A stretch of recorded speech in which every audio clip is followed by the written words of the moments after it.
Good evening everyone, कैसे हैं आप सब लोग। मेरा नाम है राहुल और मैं दूंगा आपको सीडीपी का practice set. Rahul Pandey official Telegram channel है। You can join this for PDF and more information. Grade up पे ना एक टेस्ट चल रहा है, जिसको भी DSSS PRT अगर देना हो तो वो लोग सब उस टेस्ट के जर्नल पार्ट को कर लेना, पार्ट ए। ठीक है, याद रखना ये किन के लिए, जो DSSS की तैयारी कर रहे हैं। ठीक है, वैसे कोई भी दे सकता है, जनरल पेपर है वो अच्छा है। अगर बाकी दिक्कत आए आपको समझने में न मिले तो 99 17 26 11 6 9 इस पर तुम मेरे को व्हाट्सएप या टेलीग्राम करके पूछ लेना। पहले क्वेश्चन से स्टार्ट करेंगे। पहला क्वेश्चन है ह्यूरिस्टिक मेथड का। ह्यूरिस्टिक को अनुमानी विधि या खोज विधि भी कहते हैं, और ये किसने दी थी बताओ। ये दी थी आर्मस्ट्रॉन्ग ने। ठीक है, याद रखना। व्याख्यान विधि किसने दी थी, व्याख्यान विधि या अनुकरण विधि, ये दी थी प्लेटो ने। ठीक है। अच्छा, कल मैंने एक नया क्वेश्चन पढ़ा, या आप लोग भी याद करो। किंडरगार्टन के कितने रूप हैं, इसको 5 भागों में डिवाइड किया गया, याद रखना। ठीक, किंडरगार्टन दिया किसने था, ये आप लोग बताओगे। आंसर हो जाएगा ए। ठीक है। डिस्कवरी विधि किसने दी थी, ये दी थी आर्मस्ट्रॉन्ग ने। प्रोजेक्ट विधि किलपैट्रिक ने, ये भी याद रख लेना। आंसर ए होगा। बाकी तुम किंडरगार्टन किसने दिए ये बताओगे। Next question. नेक्स्ट क्वेश्चन है कि डैश शिक्षार्थियों के व्यक्तित्व और संज्ञानात्मक व्यवहार के बीच में कड़ी के रूप में किसको माना जाता है। ये माना जाता है उसकी लर्निंग की स्टाइल। तब देखो, लर्निंग की स्टाइल भी अलग अलग होती हैं। बहुत सारे लोग काइनेस्थेटिक होते हैं, मतलब करके सीखते हैं। बहुत सारे लोग विजुअल होते हैं, देख के सीखते हैं। बहुत सारे लोग लिसनर होते हैं, सुन के सीखते हैं। ठीक, अलग अलग तरीके के होते हैं, तो आंसर ए होगा। ठीक है। प्रेरणा को सर्वोत्तम राजमार्ग किसने कहा है, स्किनर ने। किसने, स्किनर ने। और स्किनर की एक किताब है बिहेवियर ऑफ ऑर्गेनिज्म। स्किनर को किसने क्रिटिसाइज किया है बताओ। इसको किया है बाय इनको किसने क्रिटिसाइज किया है, चोमस्की ने। आंसर ए है। नेक्स्ट। अब देखो, डैश साधारण उपकरण था जिसका आविष्कार किसने किया, स्किनर ने किया। पहली बात तो, जिसने एक छात्र को एक मार्ग पढ़ने, सवालों के जवाब देने और फिर से एक घुमाकर अनुमति देने की शिष्य सही था। मतलब ऐसे समझ लो, BF स्किनर ने किस उपकरण का निर्माण किया था, तो इन्होंने किया था टीचिंग मशीन का, शिक्षण मशीन का। ऐसे याद रखना। BF स्किनर किसके लिए जाने जाते हैं, ऑपरेंट कंडीशनिंग, इंस्ट्रूमेंटल कंडीशनिंग। ठीक है, प्रोग्राम्ड लर्निंग, चेनिंग, शेपिंग, ये सारे कॉन्सेप्ट इन्हीं के हैं। ठीक है। और इन्होंने क्या दिया बताओ, इन्होंने किस चीज़ पे जोर दिया बताओ। याद आ रहा है कुछ अलग से। बिहेवियर ऑफ ऑर्गेनिज्म किताब तो बताई दी थी इन्होंने, चूहे और कबूतर पे बता दिया। ठीक है। और ये कौन थे, व्यवहारवादी थे, ये याद रखना। कौन थे, व्यवहारवादी। आंसर क्या हो जाएगा आपका ए। नया क्वेश्चन है, DSSS में आया हुआ है। ठीक है, याद रखना। नेक्स्ट। कोमर द्वारा 4D, देखो कल मैंने बताया था 3R किसने दिए थे, एरिक्सन ने। 3H पूछ ले तो किसने दिए बताओ, टैक्सोनॉमी किसने दी है, ब्लूम ने। तो 3H किसने दी, ब्लूम ने। ठीक है। अगर 4H कह दे तो महात्मा गांधी ने। अब आपसे पूछ ले 4D किसने दी, तो क्रोमर ने। इसने 4 चीज़ें बताई थी। 4 चीज़ें कौन कौन सी थी, इंग्लिश में याद है मुझे। डेविएशन, डिस्ट्रेस, डिसफंक्शन और डिस्क्रिप्शन नहीं था, वर्णन नहीं था, डेंजर था। चौथा क्या था, डेंजर। तो आंसर क्या हो जाएगा, डी। ठीक है, याद रखना, इंपॉर्टेंट बनेगा। नेक्स्ट। असामान्य व्यवहार संबंधी मॉडल नहीं है। असामान्य व्यवहार संबंधी कौन सा नहीं, देखो ये सामान्य मॉडल में असामान्य चीज़ तो ही नहीं है। असामान्य मनोविज्ञान का जनक किसे कहा जाता है बताओ। ये कहा जाता है जिसने फर्स्ट फोर्स ऑफ साइकोलॉजी दिया। कौन है भैया वो, मनोविश्लेषणवाद। मनोविश्लेषणवाद कौन लेके आया था, सिगमंड फ्राइड। तो सिगमंड फ्राइड को कहा जाता है असामान्य मनोविज्ञान का जनक, क्योंकि ये क्या लेके आए थे, मनोविश्लेषणवाद। अगर केवल आपसे कहते विश्लेषणवाद कौन लेके आए तो वो आप आंसर देंगे युंग। और युंग की किताब है साइको, ये है कौन सी, साइकोलॉजी ऑफ अनकॉन्शियसनेस। ठीक है, आंसर ए होगा। अच्छा, संज्ञानवाद की बात सबसे ज़्यादा किसने करी, प्याजे ने। प्याजे कहाँ के थे, स्विट्जरलैंड के। 4 अवस्थाएं बताई हैं संज्ञान की। ठीक है, इंद्रियजनित, पूर्व संक्रियात्मक, मूर्त अमूर्त। आंसर ए होगा। नेक्स्ट। देखो, डाउन सिंड्रोम की बात कर रहा है। देखो, डाउन सिंड्रोम किस में होता है। डाउन सिंड्रोम पहली बात तो याद रखो, 21वां गुणसूत्र जो है ना, उसकी कॉपी बन जाती है। तो 21वें गुणसूत्र जो होते हैं ना, कौन सा, जो XY, उसमें एक्स्ट्रा बन जाता है। ठीक है, तो इनका एक्स्ट्रा हो जाता है, तो XXX हो जाएगा। ठीक है, ये किससे, XXX छोड़ दो। ऐसे केवल इतना याद रखो, 21वां गुणसूत्र ना एक्स्ट्रा आ जाता है इनके में, अगर डाउन सिंड्रोम होता है। ठीक, तो यह एक वातावरण जनित नहीं होता, ये आनुवंशिकता का होता है। तो इसमें यही तो पूछ रहा था, असत्य कौन सा है, तो यही असत्य है। इसमें आनुवंशिकता से होता है, ये वातावरण से नहीं होता है। आंसर हो जाएगा इसका बी। नेक्स्ट। अच्छा, एक चीज़ और बता दूं, एक होता है टर्नर सिंड्रोम। टर्नर सिंड्रोम में क्या होता है, टर्नर सिंड्रोम में 47 गुणसूत्र हो जाते हैं, ठीक है। एक होता है क्लाइन सेंडर सिंड्रोम करके, उसमें कम हो जाते हैं, पुरुषों में होता है, ये टर्नर वाला महिला में होता है, याद रखना। ये वाला थोड़ा सा और बता दूंगा बाद में, कुछ दिन पहले वैसे बताया मैंने आपको। नेक्स्ट, विश्व डाउन सिंड्रोम दिवस, डाउन सिंड्रोम कब मनाया जाता है? 21 मार्च को मनाया जाता है, ठीक है, याद रखना, इंपॉर्टेंट बनेगा, आंसर होगा ये, ठीक है। अच्छा, एक चीज़ और याद रखना, लर्निंग डिसेबिलिटीज़ की बात कौन करता है? सैमुअल किर्क, ये याद रख लेना, इंपॉर्टेंट बनेगा। नेक्स्ट, जब बालक में अवास्तविक तथा तार्किक चिंतन उत्पन्न होता है तो उस समय कौन सा विकार आ जाता है उसमें, बताओ। जब बालक में अवास्तविक और अतार्किक चिंतन, तो पीड़ा होगी नहीं, दुश्चिंता विकार हो जाएगा। कौन सा? दुश्चिंता विकार, ठीक है, आंसर हो जाएगा डी। नेक्स्ट निम्न में से कौन सा एक उपयुक्त रचनात्मक आकलन का कार्य नहीं है? तो कौन सा नहीं है बताओ। तो इनमें फॉर्मेटिव है, रचनात्मक कौन सा होता है? फॉर्मेटिव। इसमें क्या करते हैं? फीडबैक देते हैं बच्चों को, ये 40% होता है टोटल हमारे असेसमेंट का, ठीक है। तो इसमें कभी भी बच्चों का क्रम निर्धारित नहीं करते, ये तो समेटिव में होता है, योगात्मक में होता है, ठीक है। इसे असेसमेंट फॉर लर्निंग कहते हैं, इसे कहते हैं असेसमेंट फॉर लर्निंग, इसे कहते हैं असेसमेंट ऑफ लर्निंग, समेटिव वाले को। आंसर हो जाएगा सी। नेक्स्ट, अब देखो इसमें ये कह रहा है कि डैश महीनों के बीच अधिकांश बच्चे शब्द को मिलाकर छोटे वाक्य को बोलना शुरू करते हैं। तो बच्चे छोटे वाक्य कब बोलना शुरू करते हैं? छोटे वाक्य तो वो करते हैं 18 से 24 महीने में। इसी को पता है क्या कहते हैं? मेंटल रिप्रेजेंटेशन स्टेज, या प्याजे की जो पहली स्टेज है ना, उसके अंदर 6 स्टेज हैं, उसकी आखिरी स्टेज वाला है ये। इसी में क्या आता है बताओ? वस्तु स्थायित्व तो इसी में होता है 18 से 24 महीने में। आंसर हो जाएगा ए, ठीक है। बच्चा 10 से 12 महीने के बीच में क्या एक शब्द बोलता है? 2 साल का बच्चा 272 बोलता है, 4 साल का बोलता है 1600, 5 साल का 2100 शब्द बोलता है, याद रखना ये सब। नेक्स्ट है, देखो जो ऊपर क्वेश्चन था ना, उसी से रिलेटेड मैंने थोड़ा सा फैक्ट डाल दी। प्री स्पीच 0 से 6 मंथ में, बेवलिंग 6 से 8, वन वर्ड एक शब्द कब बोलता है? 9 से 18 महीने में, और मतलब जोड़ के टेलीग्राफिक स्पीच 18 से 36 महीने, याद रखना, इंपॉर्टेंट बनेंगे इस चारों। इसमें से कौन सा विशिष्ट बालक का प्रकार नहीं?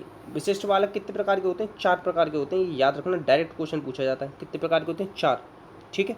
तो कभी भी साधन संपन्न बच्चे को विशिष्ट बच्चा नहीं कहते, आंसर डी होगा। नेक्स्ट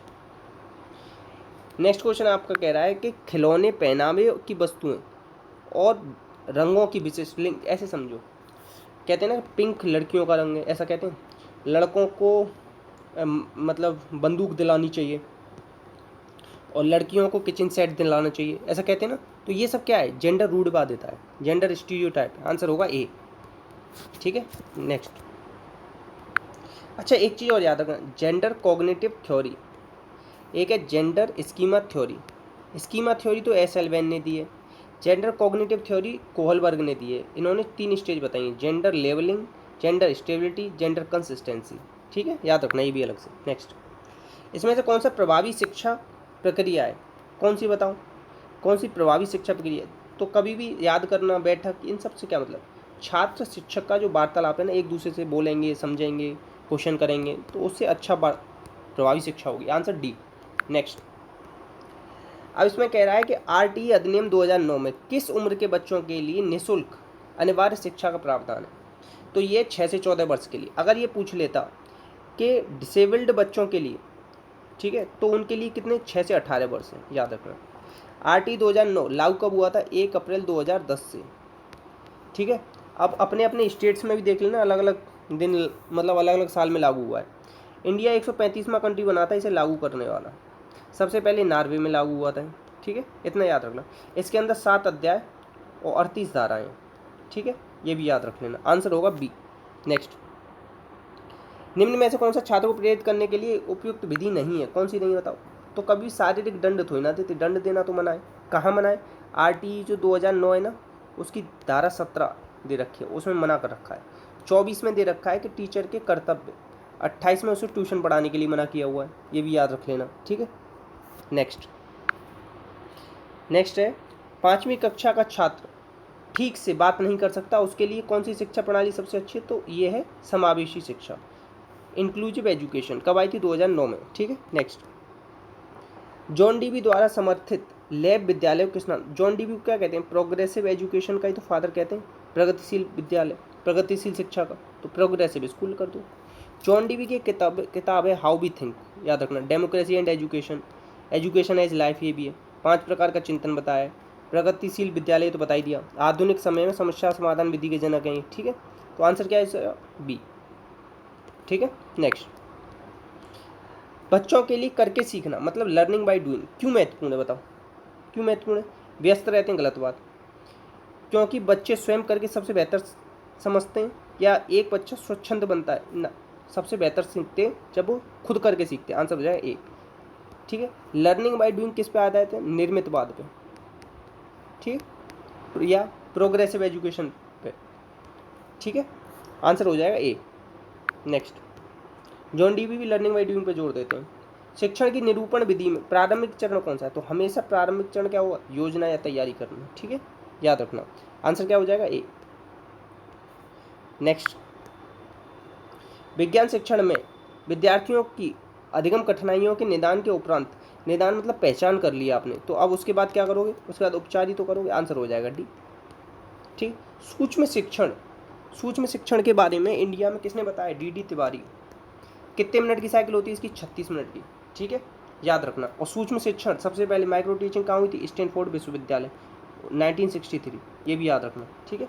इसके स्टेप बताना कौन कौन से सूक्ष्म शिक्षण के, और एलन ने दी थी या नहीं दी थी ये भी बताना, ठीक है। अमेरिका में ये 45 मिनट की होती है, ये भी याद रखना। नेक्स्ट, अकॉर्डिंग टू पियाजे, ये कह रहा है कि मेंटल रिप्रेजेंटेशन कब स्टार्ट होता है, तो ये बनता है 18 से 24 महीने में, ठीक है। इसी को क्या कहते हैं बताओ, वस्तु स्थायित्व वाली स्टेज, याद रखना, ठीक है। और ये सब सेंसरी मोटर स्टेज के अंदर आते हैं, इसके अंदर 6 स्टेज हैं, ठीक। पियाजे ने 4 से 12 वर्ष के बच्चों पर प्रयोग किया था। Moral judgement of life, moral judgement of life, moral judgement of child, ये किताब है इनकी, ठीक है, आंसर हो जाएगा डी। नेक्स्ट, नेक्स्ट है 3 साल का बच्चा कहता है सन गुस्से में, तो ये किस स्टेज में बताओ, ये है दूसरी स्टेज में, किसकी, पियाजे की, पूर्व संक्रियात्मक या प्री ऑपरेशनल स्टेज, जो 2 से 7 वर्ष चलती है, उसकी एनिमीज में, इसी में ईगोसेंट्रिक आता है, ठीक है, आंसर हो जाएगा ए। नेक्स्ट, इसमें कह रहा है कि इसमें से कौन सी गार्डनर के द्वारा दी गई बुद्धि नहीं है, तो गार्डनर ने विश्लेषण बुद्धि या एनालिटिकल नहीं थी, एनालिटिकल, क्रिएटिव, प्रैक्टिकल, ACP, या प्रोसेस थ्योरी ऑफ इंटेलिजेंस, या लव ट्राइंगल, ये सब किसके द्वारा दी गई, स्टर्नबर्ग के द्वारा दी गई है, इन्हीं की एक किताब स्टर्नबर्ग की बियॉन्ड IQ, याद रखना। नेक्स्ट, नेक्स्ट है विच ऑफ द फॉलोइंग, इसमें से किसने नैतिक विकास का अध्ययन किया है, तो नैतिक विकास का अध्ययन किसने किया है, पियाजे और कोलबर्ग दोनों ने किया है। Moral judgement of child, moral development of child, इनकी किताब है, ठीक है, याद रखना। इन्होंने स्टेज दिए 6, लेवल बताएं कितने, 3। कैरोल गिलगन ने इन्हें क्रिटिसाइज किया, ये भी याद रखना। पियाजे ने 2 स्टेज बताई, हेटेरोनॉमी, ऑटोनॉमी, ये सब याद रखना है। नेक्स्ट, इसमें पूछा है इसमें से कौन सा आंतरिक अभिप्रेरणा का उदाहरण है, तो आंतरिक अभिप्रेरणा मतलब ओन से, स्वयं के लिए कुछ करते हो ना, तो वो आंतरिक प्रेरणा होती है। अब देखो ये तो ड्रेस मिलेगी बर्थडे पे इसलिए करा, तो ये होगा नहीं, तो ऑप्शन डी भी नहीं हो सकता, आंसर हो जाएगा बी। इंटरनल मोटिवेशन है, सबसे ज़्यादा इंपॉर्टेंट होता है। नेक्स्ट, अब इसमें कह रहा है कि इसमें से कौन सा कथन सही नहीं है, तो देखो ये कह रहा है कि वृद्धि जीवन पर्यंत चलती है, तो यही सही नहीं है, वृद्धि तो रुक जाती है। अब देखो एक चीज़ बताऊँ, बुद्धि का बताओ, 2 तरीके का विकास होता है, एक तो होता है क्षैतिज, ठीक है, एक होता है लंबवत विकास। लंबवत विकास 18 साल तक चलता है, क्षैतिज विकास जिंदगी भर चलता है, ये याद रखना, आंसर इसका हो जाएगा बी। विकास जिंदगी भर चलता रहता है, ये भी याद रखना। विकास कैसे होता है बताओ, विकास होता है सामान्य से विशिष्ट की ओर, ये भी याद रखना। नेक्स्ट, अब देखो ये मिलाने, मैंने कल परसों ही आपको बताए थे, देखो प्रोफाउंड होता है 20 से कम, 50 से 70 में आता है माइल्ड, फिर आता है मॉडरेट, फिर आता है सीवियर, तो आंसर अब आप अपने हिसाब से मिला लेना, वैसे ए होगा। नेक्स्ट, अच्छा ये IQ टेबल किसने दी थी, MA/CA/100, फाइनल फार्मूला किसने दिया था, ये 1916 में, टर्मन ने, ठीक है, याद रखना। नेक्स्ट, इसमें क्या है, निम्न में से कौन सी अनौपचारिक शिक्षा का स्रोत नहीं, अनौपचारिक कहाँ नहीं दी जाती बताओ, तो कक्ष में नहीं दी जाती, क्लासरूम में तो कैसी दी जाती है, औपचारिक दी जाती, फॉर्मल कहते हैं उसे, ठीक है, आंसर डी। नेक्स्ट, अब देखो इस विचार को कि किस विकास की किसी भी व्यवस्था में कुछ भी सिखाया जा सकता है, तो ये किसने कहा है, ब्रूनर ने कहा है। ब्रूनर की किताब है रेलिवेंस ऑफ एजुकेशन, और इन्हीं के 3 स्टेज हैं, इनेक्टिव, आइकॉनिक, सिम्बॉलिक और डिस्कवरी लर्निंग, और क्या बताओ, इन्होंने एक और दिया है स्पाइरल कैरिकुलम, याद रखना। ये जो गहने दिख रहा है ना, इसकी किताब है कंडीशन ऑफ लर्निंग, 8 प्रकार की बताई है इन्होंने कंडीशंस। ठीक है, आंसर हो जाएगा सी। नेक्स्ट इस अच्छा देखो ये भी याद रखना, आसुबेल ने ना निगमन तर्क पे जोर दिया है। इसमें से कौन सा रक्षात्मक प्रक्रिया नहीं है? तो देखो कभी भी साक्षर रक्षात्मक प्रक्रिया नहीं, साक्षर की बात कौन करती है? मारिया मॉन्टेसरी। नेक्स्ट साक्षर विधि दी है उन्होंने। 1 दर्जन बच्चे दे दो उन्हें, मैं कुछ भी बना दूंगा, ये बात तो वॉटसन कहता है। व्यवहारवाद का जनक है। व्यवहार शब्द किसने दिया? तो मैकडूगल ने। ठीक है, और वॉटसन का बेटे का नाम क्या है? अल्बर्ट। हल ने क्या दिया? पुनर्वलन का सिद्धांत। योग ने क्या दिया? वर्ड एसोसिएशन टेस्ट और अंतर्मुखी बहिर्मुखी ये सब दिए। ठीक है, 1909 में दिया था वर्ड एसोसिएशन टेस्ट, 100 शब्द बताए थे उसने। ठीक है, और नेक्स्ट क्वेश्चन है, इसमें से कौन सा उपलब्धि परीक्षण की विशेषता नहीं है? तो देखो कभी भी अस्पष्टता उसकी विशेषता नहीं हो सकती। एक व्यक्ति मनोवैज्ञानिक और भौतिक परिवेश को समान है तो वो संरचनावादी में आता है। संरचनावाद की बात कौन करता है? बुंट। बुंट ने क्या लिखी? Fundamental of psychology. इन्होंने 1879 में लिप्जिंग जर्मनी में लैब खोली थी। और बुंट का शिष्य कौन है? टिचनर। ये सब याद रखना। ठीक है, आंसर हो जाएगा बी। नेक्स्ट इतने क्वेश्चन थे, तो प्लीज़ आप लोग बताइएगा कैसी लगी आपको क्लास, और बाकी प्लीज़ शेयर कीजिएगा, अच्छी लगी हो तो सपोर्ट कीजिएगा, या कोई डाउट आ रहा हो तो वो पूछ लीजिएगा। ग्रेड अप पे जो पेपर चल रहा है ना वो दीजिएगा, और कोई डाउट वाउट आए तो मैंने ऊपर नंबर दे दिया, उस मैसेज का भी पूछ लेना। जय हिंद, जय भारत।